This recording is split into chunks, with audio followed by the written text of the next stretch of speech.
Hello friends, welcome back to my channel DK technical point. आज की इस video में काफ़ी इंपॉर्टेंट टॉपिक के बारे में बात करेंगे जिसका नाम है सॉफ्टवेयर इंजीनियरिंग में सीएमएम। सीएमएम क्या है? सीएम यानी कि कैपेबिलिटी मैच्योरिटी मॉडल क्या है, ये किस तरह से वर्क करता है, इसकी डेफिनेशन समझेंगे और उसके लेवल्स के बारे में जानेंगे। इसके 5 लेवल्स हैं, किस तरह से परफॉर्म करते हैं, किस लेवल का क्या वर्क होता है। ये जो सीएमएम है ये काफ़ी इंपॉर्टेंट टॉपिक है क्योंकि ये कॉम्पिटिटिव एग्जाम हो या फिर नेट एग्जाम हो या फिर यूनिवर्सिटी का एग्जाम हो, उसमें काफ़ी बार ये पूछा गया है, तो उससे रिलेटेड है ये, काफ़ी इंपॉर्टेंट है। इसलिए वीडियो को पूरा अंत तक देखें। अगर आप चैनल पर नहीं तो प्लीज़ वीडियो को लाइक कर लें, चैनल को सब्सक्राइब भी कर लें ताकि आगे आने वाली इसी तरह की यूजफुल वीडियोस की नोटिफिकेशंस आपको मिलती रहे। जानते हैं यहाँ पे सीएम यानी कैपेबिलिटी मैच्योरिटी मॉडल के बारे में। ये है क्या, इसकी डेफिनेशन समझते हैं पहले। The capability maturity model is methodology use to develop and refine an organisation software development process. यानी कि ये क्या है, किसी भी ऑर्गेनाइजेशन के सब सॉफ्टवेयर डेवलपमेंट प्रोसेस को डेवलप और रिफाइन करने के लिए यूज़ होने वाली एक मैथोलॉजी है। यानी कि इसके थ्रू किसी भी ऑर्गेनाइजेशन के सॉफ्टवेयर डेवलपमेंट प्रोसेस को रिफाइन और डेवलप किया जाता है। CMM is a strategy for improving the software process to generate quality software. यानी कि CMM क्या है, एक स्ट्रेटजी है जो किसी भी सॉफ्टवेयर प्रोसेस की क्वालिटी को इम्प्रूव करने का वर्क करती है। इसके थ्रू यानी कि CMM की जो गाइडलाइंस हैं, इसके जो पैरामीटर्स हैं, उसको फॉलो करके सॉफ्टवेयर की क्वालिटी को इम्प्रूव किया जाता है। और सेकेंड वे में आप ये भी कह सकते हैं, CMM is use as a benchmark to measure the maturity of an organisation software process. यानी कि किसी भी ऑर्गेनाइजेशन के सॉफ्टवेयर प्रोसेस की मैच्योरिटी को मेजर करने के लिए, बेंचमार्क देने के लिए CMM क्या है, यूज़ किया जाता है। CMM is use to benchmark, यानी किसी ऑर्गेनाइजेशन के सॉफ्टवेयर प्रोसेस को बेंचमार्क करने के लिए कि उसकी क्वालिटी किस लेवल की है, तो वहाँ पे CMM उसको लेवल प्रोवाइड्स कराता है। CMM की डेफिनेशन के बाद उसके लेवल्स की बात करते हैं। इसके कितने लेवल्स हैं? इसके 5 लेवल्स हैं।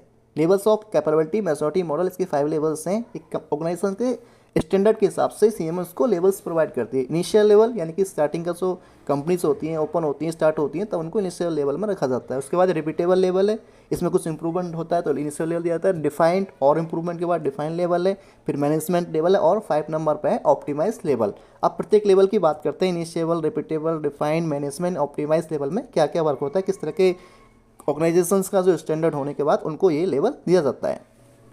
लेवल 1 की बात करते हैं। लेवल 1 में है इनिशियल लेवल। इनिशियल लेवल के अंदर क्या होता है, process unpredictable and poorly control. इस तरह की जो ऑर्गेनाइजेशंस होती हैं उनके अंदर क्या होता है, जो भी वहाँ पे प्रोसेस होता है वो अनप्रेडिक्टेबल होता है एंड पुअरली कंट्रोल। यानी कि उसके अंदर मान लो कोई भी ऑर्गेनाइजेशन स्टार्ट हुई है, अब उसके अंदर क्या है, कोई भी आपको ऑर्डर प्राप्त हुआ है तो उसके अंदर ना तो हमें ये पता है कि भाई कितनी कॉस्ट आएगी, कितना उसमें टाइम लगेगा, और ना ही उसको जो कंट्रोल किया जा रहा है वो बहुत ही पुअर कंडीशंस में होगा, यानी कि उसको वेल कंट्रोल नहीं किया जाएगा। इनिशियल लेवल उन तरह की ऑर्गेनाइजेशंस को मिलता है जहाँ पे प्रोसेसिंग अनप्रेडिक्टेबल होती है एंड पुअरली कंट्रोल होती है। अब इसके बारे में जानते हैं। A software development organisation at this level is characterise by ADHO's activities. यानी कि इसका क्या है, इस तरह की जो ऑर्गेनाइजेशंस होती हैं, इस लेवल की जो ऑर्गेनाइजेशंस होती हैं, उनके अंदर कोई वेल प्लान नहीं होता है, पुअरली कंट्रोल होती है और अनप्रेडिक्टेबल होती हैं। इसकी कॉस्टिंग और उसमें टाइमिंग कितना है, कोई भी उसका जो भी उसका एक प्रोजेक्ट बनना है उसको करने में। प्रोसेस बेसिक होता है, पुअरली कंट्रोल होता है, नॉट वेल डिफाइंड और वेल डिफाइंड नहीं होता है। Software process is unpredictable with respect to time and cost. यानी कि सॉफ्टवेयर प्रोसेस जो होगा अनप्रिडिक्ट होगा, उसमें पता नहीं है कि कितना टाइम लगेगा और कितनी कॉस्ट आएगी। It depend on current staff as staff change does the process. और वो वहाँ पे जो करंट स्टाफ है उसके ऊपर डिपेंड करता है। अगर स्टाफ चेंज हो सकता है तो शायद उसमें इंप्रूवमेंट हो जाए। यानी कि इनिशियल लेवल क्या है, एक स्टार्टिंग का लेवल है। अब स्टार्टिंग में कोई भी ऑर्गेनाइजेशन स्टार्ट हुई है, उसको नहीं पता है, कोई भी उसको अगर ऑर्डर या कोई प्रोजेक्ट बनाना है तो उसमें कितना टाइम लगने वाला है, कितना उसमें कॉस्टिंग आएगी, और उसको कंट्रोल भी वेल तरीके से वहाँ पर वो नहीं की जाए। तो इस तरह की ऑर्गेनाइजेशंस को इनिशियल लेवल में रखा जाता है CMM के थ्रू। लेवल 2 में क्या आता है, रिपीटेबल लेवल होता है, बेसिक प्रोजेक्ट मैनेजमेंट। इस तरह के ऑर्गेनाइजेशंस के अंदर क्या होता है, जो भी प्रोजेक्ट होता है उसको बेसिकली मैनेज किया जाता है। Planning and management of new projects are based on with the similar projects. यानी कि जो भी न्यू प्रोजेक्ट हैं उनकी प्लानिंग और मैनेजमेंट उनके सिमिलर प्रोजेक्ट्स के आधार पर की जाती है। Something about cost, schedule and functionality. यानी कि इसमें कॉस्टिंग का और शेड्यूल एंड फंक्शन का कुछ आइडिया लग जाता है, लेकिन इतना इसमें फिक्स नहीं होता है कि क्या कॉस्ट आएगी, क्या इसमें टाइम लगेगा और क्या इसके फंक्शंस किस तरह से हमें यहाँ पे वर्क करने हैं। Realistic plans based on performance on the previous project. यानी कि इसके जो रियलिस्टिक प्लान्स होते हैं वो प्रीवियस परफॉर्मेंस के बेस पे ही उनको बनाया जाता है प्लान्स को। There is no documentation and no improvement, और इसके अंदर इस तरह के ऑर्गेनाइजेशन के अंदर नो डॉक्यूमेंटेशन होती है और कोई भी उनमें इम्प्रूवमेंट का प्रोसेस या आइडियाज़ उसमें नहीं होते हैं। यानी कि लेवल 2 की जो ऑर्गेनाइजेशंस हैं इसमें बेसिक प्रोजेक्ट मैनेजमेंट, यानी कि जो प्रोजेक्ट को मैनेज किया जाता है तो बेसिक तरीकों से किया जाता है, उसमें इम्प्रूवमेंट नहीं होता है, लेकिन वो इनिशियल लेवल से थोड़ा इम्प्रूव होती हैं। इस तरह की जो ऑर्गेनाइजेशंस का स्टैंडर्ड होता है इनिशियल लेवल से थोड़ा इम्प्रूवमेंट होता है, उनको रखा जाता है रिपीटेबल लेवल के अंदर। नेक्स्ट है लेवल 3। लेवल 3 क्या है? Defined level. इसके अंदर क्या होता है? प्रोसेस स्टैंडर्डाइजेशन, यानी कि जो भी प्रोसेस होगा एक स्टैंडर्ड के बेस पे होगा। पहले क्या था, इनिशियल और रिपीटेबल लेवल में कोई भी स्टैंडर्ड नहीं था, वहाँ पे जो भी वर्क हो रहा है एक मैनुअल तरीके से होता था, या फिर उसकी कोई भी प्री प्लानिंग नहीं थी, कोई भी कॉस्टिंग और टाइम की कोई प्लानिंग नहीं। लेकिन इसमें क्या होता है, एक स्टैंडर्ड के बेस पे होगा। Process of developing and maintaining software across the organisations is documented including engineering and management ideas, यानी कि जो भी इसमें डेवलपिंग और मेंटेनेंस का जो प्रोसेस होगा वो डॉक्यूमेंट बेस पे होगा, चाहे उसमें इंजीनियरिंग हो चाहे उसमें मैनेजमेंट आइडियाज़ हो, मैनेजमेंट के आइडिया सब डॉक्यूमेंट बेस पे होगा, सभी की डॉक्यूमेंटेशन का वर्क होगा। Training programme are implement to ensure that the staff have skills and knowledge required, और इसके अंदर इस तरह के ऑर्गेनाइजेशंस के अंदर ट्रेनिंग प्रोग्राम्स भी रन होंगे, जो भी वहाँ पे स्टाफ्स है उसको जो भी नॉलेज की रिक्वायर्ड है तो वहाँ पर उनको दी जाए। रिस्क मैनेजमेंट का भी यहाँ पे ध्यान रखा जाएगा, रिस्क को मैनेज किया जाएगा। और ये जो लेवल्स हैं, all levels improve and carry previous good points, इस तरह के जो ऑर्गेनाइजेशंस हैं इनके लेवल इंप्रूव होते रहेंगे, यानी कि इनिशियल से रिपीट होगा, इनिशियल में कुछ अच्छा वर्क होगा, वो ऑर्गेनाइजेशंस स्टैंडर्ड बढ़ेगा तो वो रिपीटेबल लेवल में आएंगे, उसके बाद वहाँ पे अच्छा वर्क होगा तो वो उनको डिफाइंड लेवल प्राप्त दिया जाएगा। इस तरह के ऑर्गेनाइजेशंस के लेवल्स इंप्रूव तो होंगे लेकिन वो कैरी फॉरवर्ड करेंगे अपने पिछले लेवल से गुड पॉइंट्स को भी। लेवल 4, लेवल 4 के अंदर कौन सा लेवल होता है? Management level. क्वांटिटेटिवली मेजरमेंट, यानी कि इसके अंदर जो भी प्रोसेस होगा उसको मेजर किया जाएगा, क्वांटिटेटिवली उसको मैनेज किया जाएगा।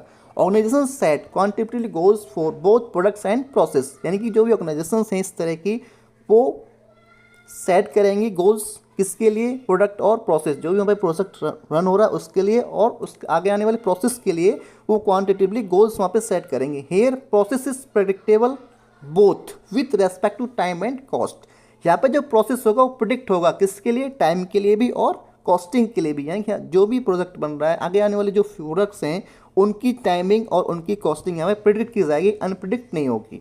The performance of process is control using statistical and other quantitative techniques, यानी कि जो भी यहाँ पे प्रोसेस है उसकी परफॉर्मेंस कंट्रोल होगी किसके थ्रू? स्टैटिकल और क्वांटिटेटिव टेक्निक्स, यानी कि न्यू टेक्निक्स को यूज़ करके या स्टैटिक टेक्निक्स जो भी हैं उनको यूज़ करके यहाँ पे उसकी जो प्रोसेस है उसकी परफॉर्मेंस को कंट्रोल किया जाएगा और ये प्रिडिक्टेबल होगी, यानी कि ये प्रिडिक्ट होगी कि इसकी परफॉर्मेंस किस तरह से इंप्रूव होगी और क्या इसके अंदर टेक्निक्स हम यूज़ कर सकते हैं, न्यू टेक्निक्स के अंदर यूज़ की जाएंगी। नेक्स्ट है लेवल 5। लेवल 5 के अंदर कौन सा आता है? Optimise level, continuous process improvement. इस तरह की ऑर्गेनाइजेशंस के अंदर कंटिन्यूसली प्रोसेस को इम्प्रूवमेंट करने की यहाँ पे बात होती है, यानी कि कंटिन्यूसली उनके अंदर प्रोसेस इंप्रूव होता है। Here organisations analysis defects to determine their causes and goals, इस तरह के जो ऑर्गेनाइजेशंस हैं वो एनालाइज करेंगे डिफेक्ट्स को और डिटरमाइन करेंगी देयर केसेस एंड गोल्स को। It's to preventing the occurrence of defect, और डिफेक्ट्स को भी क्या करेंगी? प्रिवेंट करेंगी। Here company continuously improve the process performance of their, जो भी कंपनीज हैं इस तरह के जो ऑर्गेनाइजेशंस हैं इस स्टैंडर्ड की जो ऑर्गेनाइजेशंस हैं वो कंटिन्यूसली इंप्रूव करेंगी अपनी परफॉर्मेंस को। इसके कुछ की फीचर्स हैं, इस तरह के ऑर्गेनाइजेशन के कुछ फीचर्स हैं, इसमें किस तरह से वर्क होता है इस लेवल के अंदर? प्रोसेस चेंज मैनेजमेंट, यानी कि जो भी प्रोसेस है उसका जो मैनेजमेंट है उसको अगर चेंज करने की नीड है तो चेंज होता रहेगा। टेक्नोलॉजी चेंज मैनेजमेंट, टेक्नोलॉजी भी इसमें चेंज होती रहती है एंड इसके अंदर न्यू टेक्नोलॉजी को इम्प्लीमेंट किया जाता है एंड डिफेक्ट प्रिवेंशन और डिफेक्ट भी इसमें प्रिवेंट किए जाते हैं। इस तरह से यहाँ पे CM के 5 लेवल्स हैं। CM किसी ऑर्गेनाइजेशन के स्टैंडर्ड के हिसाब से उनको 5 लेवल्स प्रोवाइड कराती है। जो भी ऑर्गेनाइजेशन से जिस तरह से उनका वर्क प्रोसेस होता है, किस तरह से वो CM की गाइडलाइंस को फॉलो करती हैं, CM उनको लेवल प्रोवाइड करवाती है। इनिशियल लेवल स्टार्टिंग का लेवल होता है, रिपीटेबल इंटरवल लेवल में कुछ इंप्रूवमेंट होने के बाद रिपीटेबल लेवल प्रोवाइड किया जाता है ऑर्गेनाइजेशन को, उसके बाद रिफाइंड लेवल प्रोवाइड किया जाता है, उसके बाद मैनेजमेंट लेवल और उसके बाद ऑप्टिमाइज लेवल। ऑप्टिमाइज लेवल जिन कंपनियों के पास होती है वो बेस्ट कंपनीज होती हैं, यानी कि वो CM की गाइडलाइंस को फुलफिल करती है, जितनी भी गाइडलाइंस हैं उनको पूरा फिल करती हैं। काफ़ी कंपनीज हैं जिनके पास ये ऑप्टिमाइज लेवल है। सॉफ्टवेयर इंजीनियरिंग में। तो ये थे सीएम के 5 लेवल्स और उसकी डेफिनेशन। सीएम की डेफिनेशंस और उसके लेवल्स आपके लिए यूज़फुल हैं क्योंकि ये आपको हेल्प करेंगे कॉम्पिटेटिव एग्जाम में, नेट एग्जाम में और यूनिवर्सिटी के एग्जाम में। अगर आपकी हेल्प होती है तो प्लीज़ इस चैनल को लाइक करें और चैनल को सब्सक्राइब करें ताकि हमारी भी हेल्प हो जाए और आगे आने वाली इसी तरह की यूज़फुल वीडियोस हम आपके लिए लाते रहें। Thanks for watching.